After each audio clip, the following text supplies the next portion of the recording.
Hello, everyone. Welcome to the J Curve podcast. We have a very special guest here today. Alex is an entrepreneur, a YC alum, and a longtime friend of mine from college. He was previously in the financial industry, having worked in investment banking at JP Morgan. In the past 2.5 years, he has been pursuing some new adventures as a founder. So I'm excited to have him on the podcast with us today. So Alex, did I miss anything on the intro, and what have you been up to lately? No, Jeremy, I think you hit the nail on its head. Thanks for having me. I think my life has been just pretty heads down. A lot of coding. So much of being early stage is just getting a product that works. Most of my energy is dedicated to that and making sure that everyone is really happy on the team. Awesome. I think a lot of people tuning into this podcast, since it's focusing on early stage startup, are probably curious about kind of the quote unquote Marvel superhero origin story. I would like to hear about your origin story. What propelled you into the founder space, and then how did the idea of your company come about? Sure. Yeah. I think growing up, both my parents never really worked a job. They were both small business entrepreneurs, and a lot of the people I grew up with, their parents were also entrepreneurs. And so for me, it was actually quite novel to have like a corporate job. My best friends growing up, one of them, his mom worked in IT, but the other two, I had people who owned bakeries or who owned restaurants. And the idea of a corporate job actually sat like well above, owning a restaurant, for example, which I later discovered restaurants print cash. Well, good restaurants can print cash. And so I think early on, I was pretty entrepreneurial. Instead of working at McDonald's for $10 an hour, I was like, I'd rather just sell stuff on Craigslist. I farmed gold on World of Warcraft. I also started a microfiber wallet business, went around fairs in Canada and just literally did direct to consumer sales pitches for $20 a pop. And that was kind of like my early innings of getting a taste of what entrepreneurship was like. Honestly, I didn't really have any other idea of how to make money, because if you think about it, that's all my parents did, and that's all my friends did, and that's all I knew. And so going to college, I really wanted to get like a corporate job. I kind of stopped this whole entrepreneurship thing and really focused on getting a finance job. I ended up moving to San Francisco, doing investment banking at JP Morgan. And I quickly realized that it wasn't for me. And I quickly realized that might have been wrong. Maybe being an entrepreneur might actually be more fun and more interesting than having a corporate job. I always knew that I would become, or I always knew I would try to go and do entrepreneurship at some point. But like a lot of people, I thought that, I'm not ready yet. And I think I got really lucky, and through that, I met my co-founder, Adam, at JP Morgan. And we became roommates, and we just started working on side projects. We both kind of had this shared idea or desire to go into entrepreneurship one day. And we thought, hey, we might as well just spend our spare time like building things and see how we work together and see if anything will take off. Nothing did, to be honest. At some point, I was interviewing for a lot of like different finance jobs for post-investment banking roles, like growth equity, VC, business operations, private equity, hedge funds. I did like a ton of recruiting. The one thing that was so consistent about my recruiting process was that I never really wanted to be the other person across the table. I would sit down with hedge fund PMs, partners at growth equity funds, and I just deep down, I just didn't ever want to be them. In fact, the only time I felt like I wanted to be someone I was interviewing with or working for was when I was working at a VC fund in Vancouver, and the guy who sat across from me, he co-founded EA Games in Canada. And I just, for the first time in my life, I was like, wow, like this is who maybe, not that I aspire to be, but this is someone I really respect, and I really love his path and who he became. Just like a strong admiration for the way he thought, the way he lived his life. So yeah, I think like throughout my post-investment banking recruiting time, I just didn't really meet anyone where I was like, I'm really jazzed to be you. In fact, most of the time I said, yeah, I'm not sure if this is for me. But with that in mind, what happened and how I ended up quitting my job and building the conviction to go start a startup was I was interviewing for this really like brand name growth equity fund. Like if I said the name, you would recognize it. And I did 5 rounds with them, and they told me to come to Palo Alto for like a 6th round. And I was like, yeah, sure, why not? Keep in mind, SF to Palo Alto, for those that don't know, pre-pandemic, like was $120 Uber. You're sitting an hour and a half in traffic one way. And so, round trip, it was like $200 and 3 hours of my time. And, it's not all about the money, but it was 3 hours of my time while I was working. And they brought me there, and then they sat me in a little room, and they were like, person came in and she was like, hey, like, do you have any questions for me? And I was so caught off guard because, I had just come from San Francisco, like an hour and a half in the middle of my day, like while I was working to go interview. And, the conversation lasted 15 minutes. They didn't ask me anything. It was just, do I have any questions for them? And I'm like, why couldn't we have done this over the phone?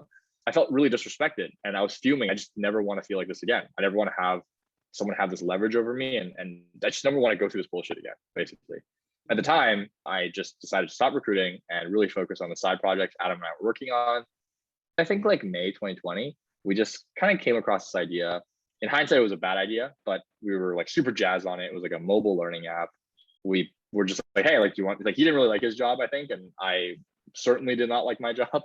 And so we just kind of said, hey, like, are you down to just go try this? And he's like, yeah, let's do it. And then we kind of quit. And then I guess the rest is history. Wow, that's amazing. Jeremy, go ahead. Yeah, I was gonna say, actually, this is interesting because this kind of brings up to the next point. Is you mentioned, like, you start off, I know about that startup, where it didn't turn out too well, so you kind of went on to the next ideas. So like, how did you kind of validate your ideas? Like, how did you find a point where you kind of stopped, and what made you want to pursue, like, what ideas like did you want to pursue, and then made you continue to pursue that idea down the road? I think my viewpoint on that has significantly shifted. I think, when I was first starting, it was kind of like just come with random shit. Like, you're like, you think you're Steve Jobs, you're gonna come with some visionary shit, but it doesn't work like that. You have to start with a problem, like that's what they always say. And it's so true, even though it's really hard to internalize it when you first start out. I mean, we looked at different things. Like, for example, my brother was in Kumon. Kumon was $170 a year, $170 a month for after school tutoring. It's like they basically give you booklets, like paper booklets, and you go in person to like do the homework there. It's honestly a pretty terrible product. There are digital versions that have not caught steam, but Kumon is like, multi-billion-dollar company.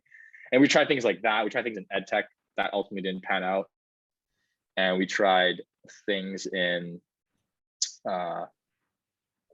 like, I mean, it's so cheesy, but like creator economy stuff. Yeah. In hindsight, it was all kind of dumb. Then I think the process in which we went, actually the most successful thing we did, like before we started this company, was we built a investment banking prep flashcard app. So like, it was literally just a website. You went there and there were questions investment banks would ask you in the interview, and you just click on the like this flashcard and then it would tell you the answer. It's like, and then that actually went viral on Reddit. So yeah, I went viral on Reddit. We're like number 2 on financial careers for a while. But I guess to answer your first question, what do we work on? We worked on like all sorts of stuff. We kind of threw shit against the wall. Most of it didn't work. How we validated it, I think we just kind of built, like, I think the more we did it, the less focus we put on product and the more we focus on distribution. Just how do we get this out there? I think that was the thing that let us move really fast. Although I think that I would caution that it can cause burnout if you are pivoting and you are constantly you're shipping like 10 products a month. Like, you will probably burn out over time. But I think over time, yeah, we just try to build the most bare bones MVP and think through like the questions we needed to answer with the MVP, because you can't ask. It's not through words. It's through a product that you can put in front of someone. And did you have a process that you ran to like pick the next kind of MVP you want to build? Or is it just kind of, set it down, we're going to whiteboard it, see what's interesting, and then we're going to go try it out? I think we just kind of came up with stuff. And then, I mean, we weren't like that formal, honestly. Like, Adam and I would just go to the park, like after eating dim sum, and then we just talk. And then, well, yeah, this might work.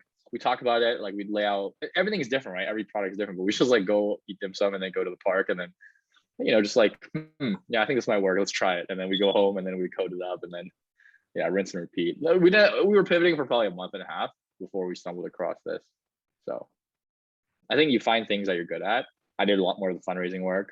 Adam does a lot more planning. He's more organized than I am. And yeah, I think we just kind of, even when it comes to, coding, like, for example, he's better at front end than I am.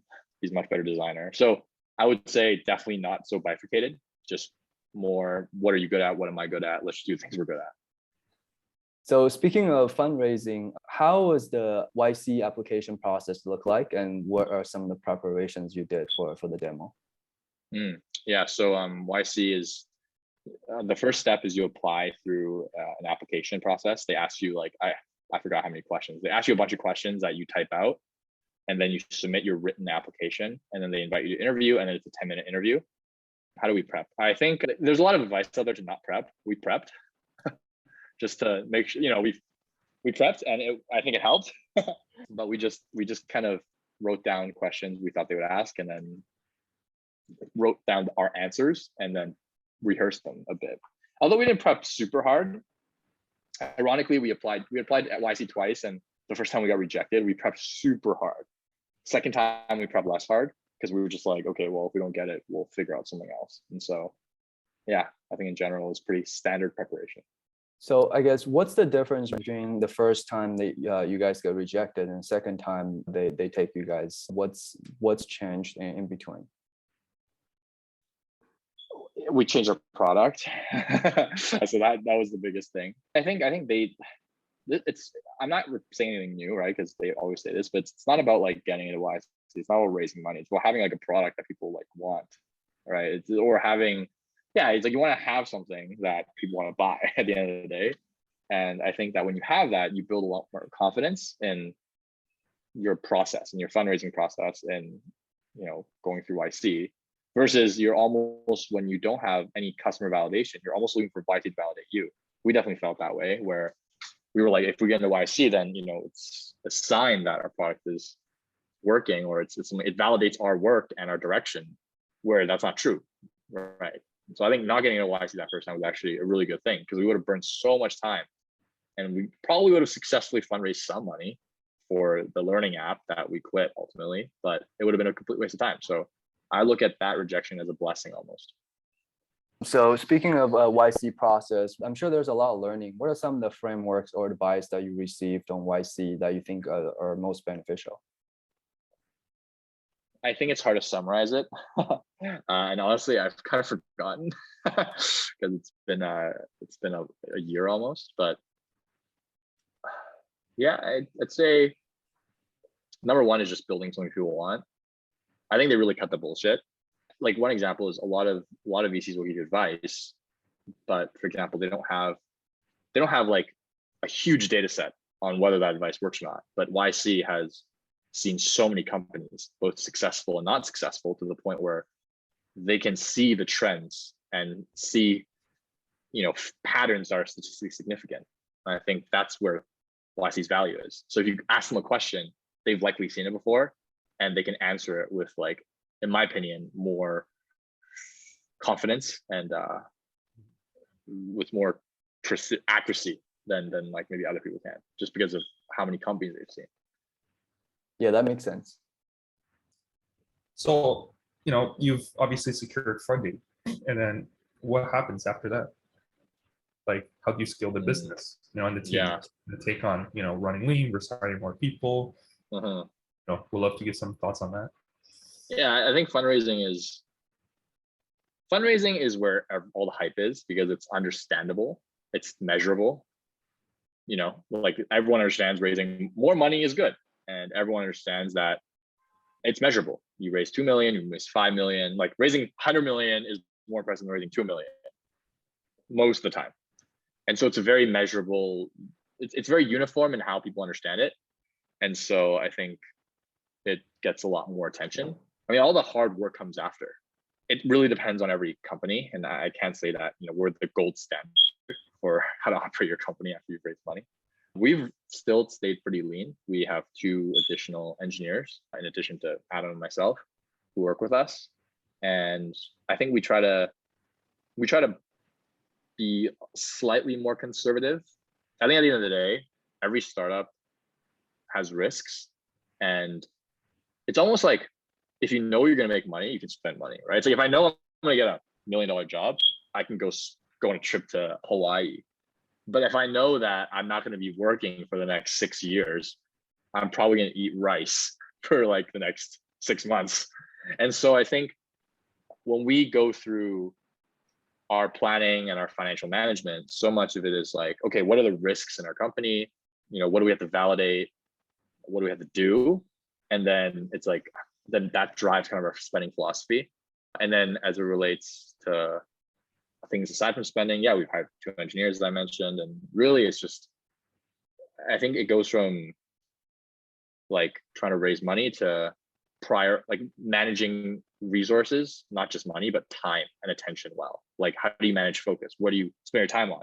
What do you prioritize?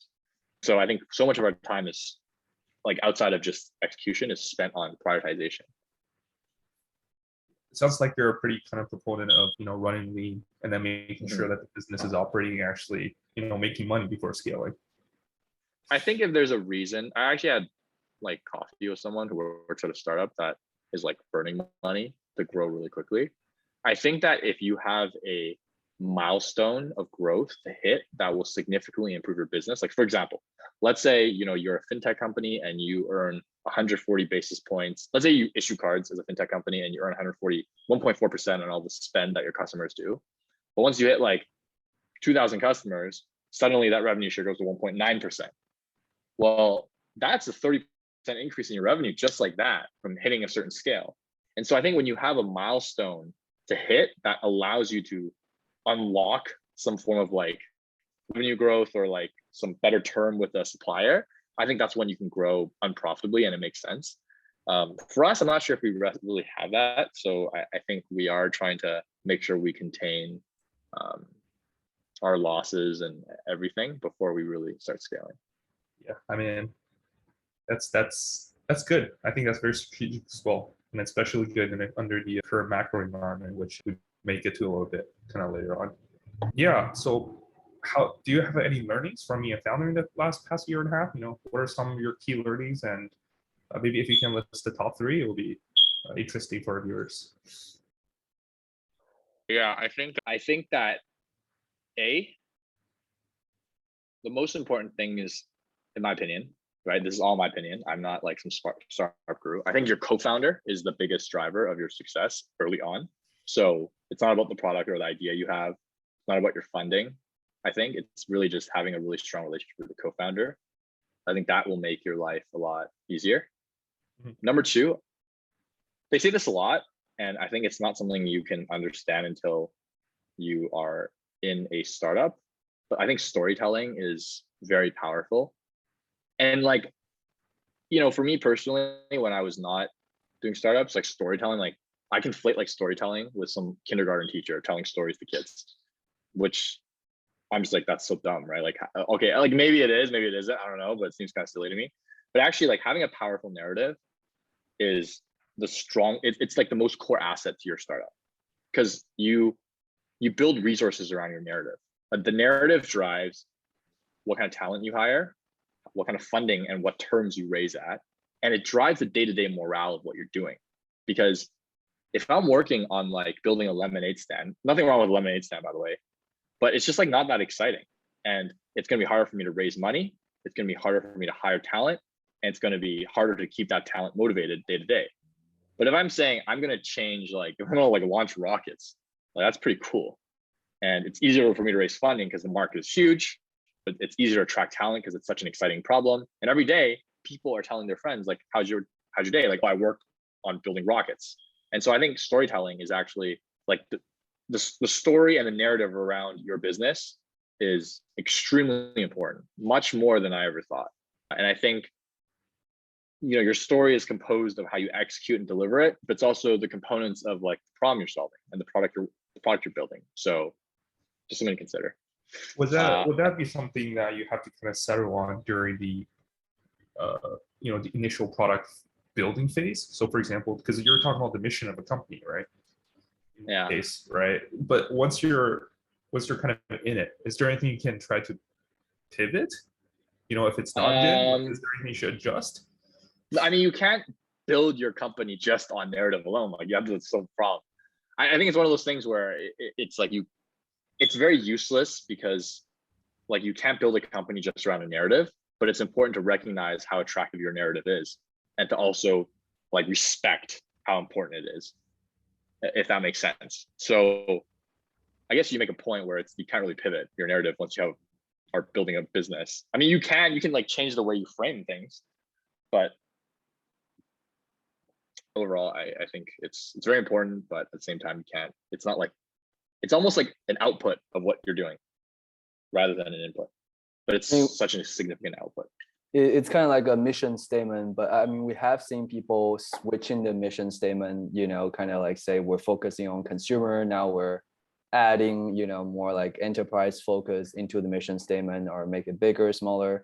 But I've seen people, because at the end of the day, mission statement is just words, right? But I think what you're saying is slightly different. It's more like a narrative of how to inspire people, how to inspire customer, how to inspire people that are going to the core member of the team, and how to inspire investors. That's slightly different. Yeah, it's really the story. I mean, if you think about it, I was reading this book and it basically said that stories are a way for us to fill in the gaps in our knowledge.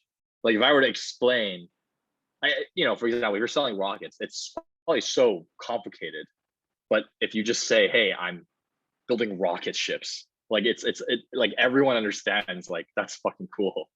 And so yeah, I think you're right on that point. The last thing I would actually say that on what I've learned is I think that so much of being a good founder, or at least, okay, like I can't say so much of being a good founder, but like I think what is important in being a founder is like your psychology. And also two things. I think psychology, just how well you can handle hardship and setbacks. And then two is I think sales skills. I didn't like that one is, again, all this advice is so generic, but I just personally never internalized it. I don't know if that makes sense to you guys. Like I just never like lived it. So I was like, I don't know. It could be, could not be, right? Who the hell knows? But I think those two things are surprisingly important in getting something done. So speaking of managing mental, how do you manage burnout and mental health as a founder? You have so much uncertainty, potential rejections. What are some like the routines or some of the stuff you do day to day to kind of give you that like kind of mental anchor? I think that like honestly, one thing about me that really didn't help me growing up was I didn't really care what other people thought about me. Like even at work, right? When I was working at JP Morgan, like I was not a people pleaser. I never sucked up. Like I was just bad at politics, and honestly, it's probably a bad employee. But I think that also helps because I just am less. Yeah, I just don't really care what people say. You know what I mean? I think that's helped. Two, so I think it's actually really important to balance other things in your life. For example, having really good friendships, having family, like making sure you are in contact with your family, and just grounding yourself. It sounds so dumb, but that's really worked for me. And again, another thing that is critical is your co-founder. Your co-founder drives a lot of your psychological well-being because you're so intimate, and a lot of you go through so many problems together. How you handle those problems is largely a function of your co-founder. And so I think I've been super lucky. Like I live in Vancouver, my family's here, my friends are here, and they're all very supportive, and my co-founder is awesome. I think, I've been really lucky where I haven't had actually too many like mental issues. It sounds kind of weird, but I haven't had the mental aspects haven't been as challenging because of those pieces. So the important advice here is have family support, have meaningful friendship to get you through all these uncertain period. The other thing you brought up is very interesting, as you said, you grew up not to worry about other people's opinion. One of the biggest challenges to balance other people's opinion versus actual feedbacks that can help you grow your business or improve. How do you kind of discern that?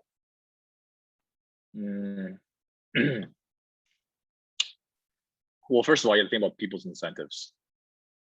If like, in the current macro environment, if someone's like, startups are worth like a third of what they're worth before, and they're the buyer of the equity, it's kind of like going to a car salesman when you have a car and them telling you, hey, your car's not worth much anymore, but I'll buy it off you. So first of all, you have to understand the incentives.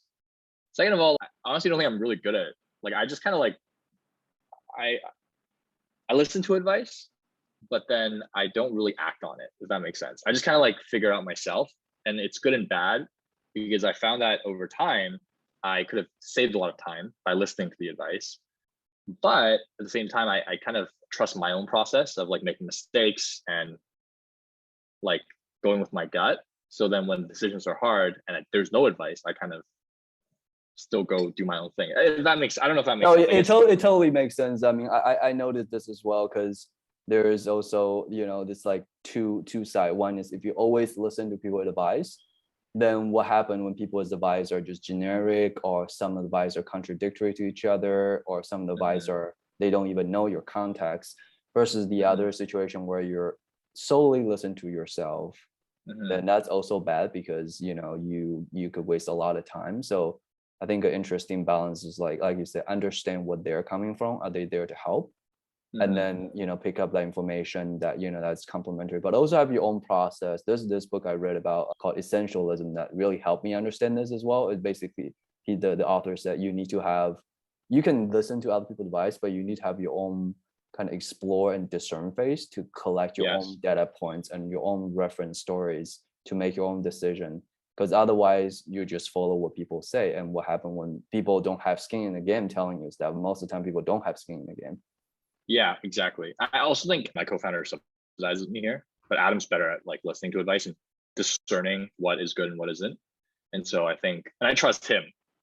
I don't trust the random internet post about how to operate a startup, but I trust him.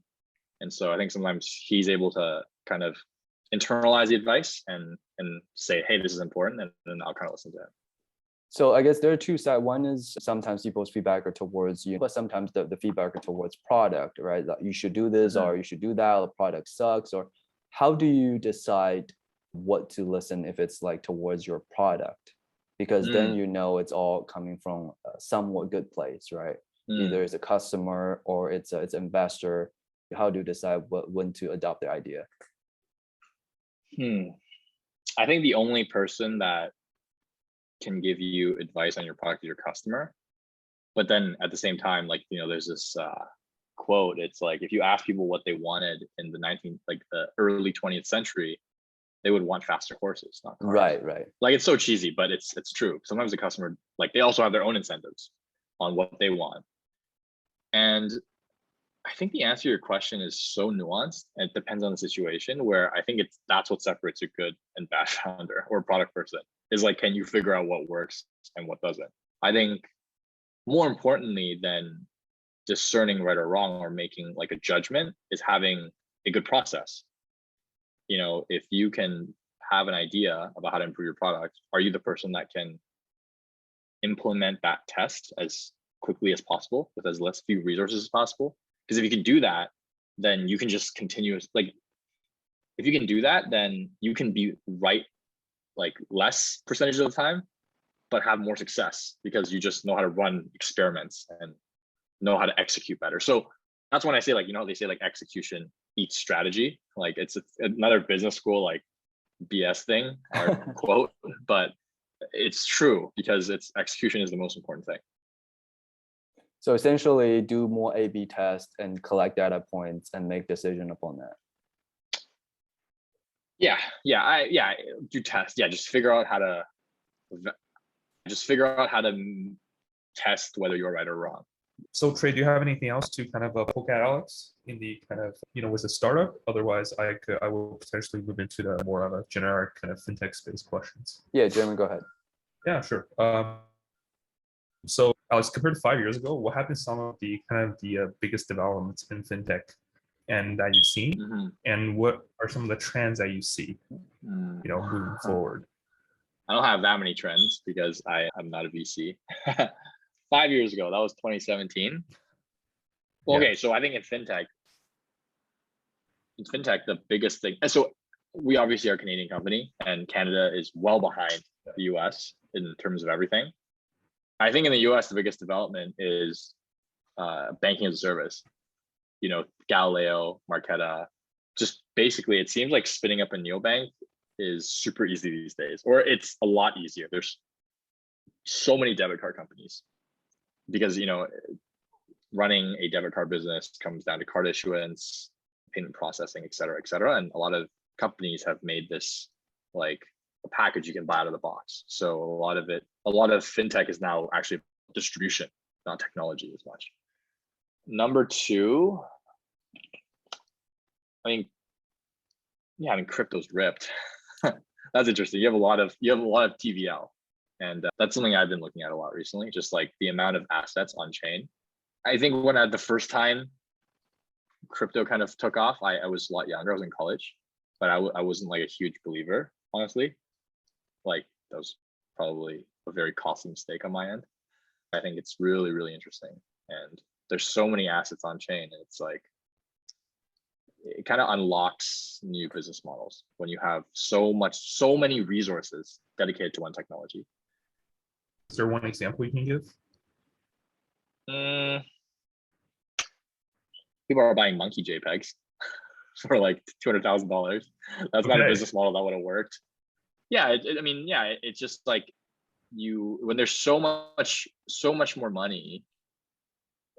Like if you think about it, TAM in crypto, like okay, for example, the TAM in any country is the amount of dollars that can be spent in that country. Like, it comes down to like people, customers, which comes down to how much money they can spend. So think about how many more assets are on chain now and how much the TAM has increased for businesses that might not have really worked 5 years ago that can work now because there's so many more assets. Like being able to do lending, for example, like off-chain lending. Like, before, like to run a big lending book, just for example, let's say you need $100 million. I think, I'm not really sure, but like 5 years ago, I feel like $100 million was a lot of money in crypto. Now I feel like it's a drop in the bucket. And so those are just examples of things. And then fintech. Yeah, I don't. Or the other question, the other angle to this is, I guess, compared to 5 years ago, what are some of the biggest development in the world of fintech that help us get to where we are today? Well, I mean, if you think about what enables fintech, it's payment processing, so Stripe and like a bunch of other payment processors that allow you to do things. And then there's card issuance, as I mentioned, like the Marqetas, the Galileos of the world. And then I actually think that one thing that's enabled fintechs to do well is the amount of funding that they've gotten. And one interesting proposition is that like banking customers have really long LTVs. So it's like, if I get you as a bank, if I get you, a customer onto my debit card, they're going to stay with me for life. Because, back in the day when they were on the Chase card, they were there for 15 years. And if you think about us as a group, like I've personally been on TD since I was in grade 6. And so my LTV at TD has been super long. But a lot of fintechs, I think, have raised partially on that like notion. But what's interesting is there's so many debit card companies now, right? And the LTVs are not that big anymore. And so I think, I think those things have those are kind of interesting points. They're maybe not trends, but they're interesting points. And my observations is how things have changed 5 years ago. It's gotten significantly more competitive. But at the same time, the funding has really expanded in fintech just because of like the successes. Yeah, it's also like you said, under the notion that the customer lifetime value is so much, longer than a lot of product. The retention is probably easier once customers are using it. So all the VC assume, the value, will exponentially grow as they adopt more and more customer. Yeah, it's more so just like, if you go on, if they were with Wells Fargo for 10 years, they'll be with us for 10 years. And so, I think the math is a bit sketchy sometimes. So to wrap this interview up, I guess is this question I think a lot of audience are curious about. So given the current macro environment, the Feds are increasing the interest rate. What are your thoughts on what's going to happen to the fintech space? Because a lot of credit card companies kind of relying on that. Yeah, I just wanted to add that obviously, we're trying to tame inflation here on the Federal Reserve side, which again, it's going to slow down the economy, which obviously, recently we've seen massive kind of multiples compression in the public markets, will potentially impacting the private markets as well. So, do you have any thoughts on the implications this has on both, the startup environment, the fintech space, both in terms of how these companies will operate, as well as, how fundraising will be happening? I think my first thought as someone who used to work in finance is that no one knows anything. who knows what's going to happen? I think multiples have indeed compressed quite significantly, and public markets are the ultimate outlet for private markets. That's how investors get liquidity in most cases, and they've gotten pummeled. And so I think if you're a late stage company, you cannot raise at the same value. You're basically tied to public markets quite significantly, because if your IPO window is in the next 2 years and your comparable companies in the public markets are at half the valuation of what they were 5 months ago, you can't go raise at the same valuation as you can 5 months ago. So I think later stage, I mean, this is what I've heard from VCs I've spoken with, is that late stage is really tough. Early, right now, not like in the future. Early stage, it seems like it's still pretty robust, just because there's so much liquidity in the market. A lot of these funds are like multi-billion-dollar funds, and a lot of them are like, yeah, we haven't deployed a single dollar. But at some point, like, there's just so much liquidity in the system that money is going to have to be deployed. And so, my personal view is I don't hate it. I don't hate like depressed valuations. I don't hate like funding markets getting tougher, because it means that it washes people out. It makes it like, what happens when funding goes down?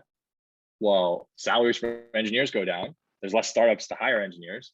So if you have a sustainable business model and you're able to create businesses that can produce value, in some ways it kind of benefits you, because the cycle will turn. Because if you look at a long-term chart, like, this is just a blip.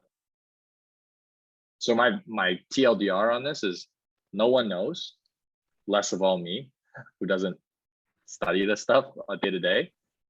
Number two is, it doesn't matter if you're married to the game, or not if you're married to the game, but like, if you're building a business of value, like, there will be funding for you. And number three, like, there's silver lining to having more reasonable valuations. Do you think there's anything that could impact how you operate the business, or any of your cohorts? That for sure. How they operate a business? Yeah. They'll tighten spending for sure.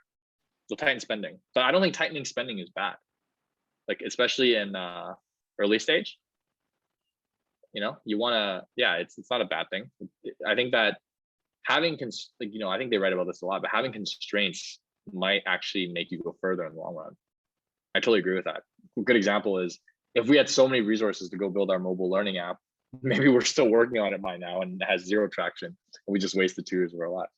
But rather having no resources and being like, well, shit, like, if we keep working on this, we're just kind of wasting our time, and there's like just no validation from anyone, like, let's just quit. Like, that in hindsight was the better move for us. But yeah, it's just, I think at the end of the day, you can't get too like caught up in this stuff. You just got to focus on what you're building, focus on your customers, focus on your product.